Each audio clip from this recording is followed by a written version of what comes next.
Araw-araw, masaya si Sir Julius na nagdadrive ng kotse niya. Gamit niya ito sa trabaho, hatid sundo ang kanyang asawa at panay ang kanilang gala.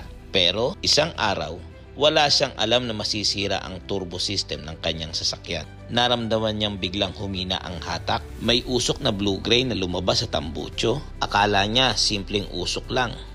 Pero hindi na pala. At nagpunta siya sa akin at itinanong ang tungkol sa biglaang low power na naramdaman niya sa kanyang makina. At chinek ko ito at dito ko nakita na nasira ang turbo niya. At sinabi ko sa kanya, "Sir, mukhang napapabayaan ninyo ang inyong maintenance. At mukhang nakakalimutan ninyo na kailangan munang palamigin ang makina galing sa biyahe bago ito patayin." At ang sagot sa akin ni Sir Julius, "Ha? Kailangan pa pala yun?" "Oo, sir. Ganito kasi yan. Ang turbocharger o turbo ay isang device na idinadagdag sa makina para dagdagan ang lakas ng engine nang hindi ito pinalalaki. Ang prinsipyo nito ay simple. More air, more power. Gumagana ito sa pamamagitan ng exhaust gas na galing sa makina. Ang mainit na hangin o exhaust gases pagkatapos ng combustion ng fuel, imbes na itapon lang, ito ay ginagamit para paandarin ng turbo.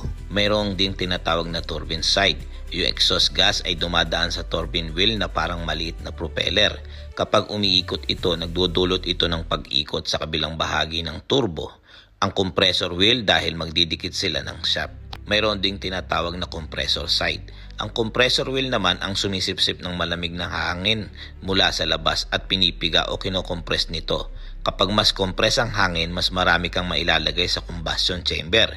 Ibig sabihin, mas malakas ang power na kaya ng makina. Mayroon ding tinatawag na intercooler.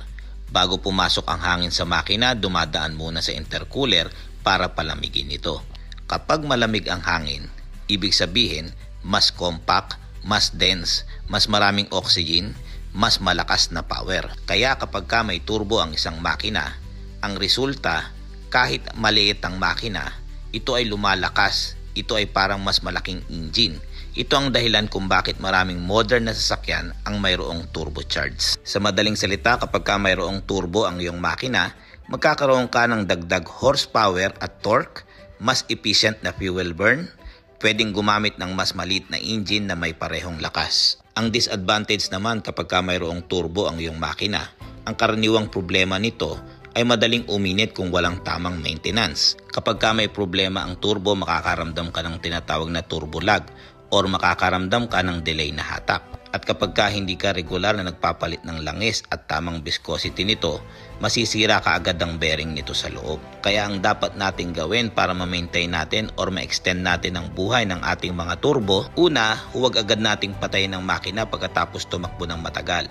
Hayaan muna nating mag-idle ito mula 1 minute to 2 minutes para lumamig ang turbo. Pangalawa, regular na oil change gamit ang tamang viscosity at quality. Pangatlo, ugaliin nating palitan o linisin natin ang engine air filter para hindi makapasok ang dumi sa kompresor. In short, ang turbo ay booster ng makina.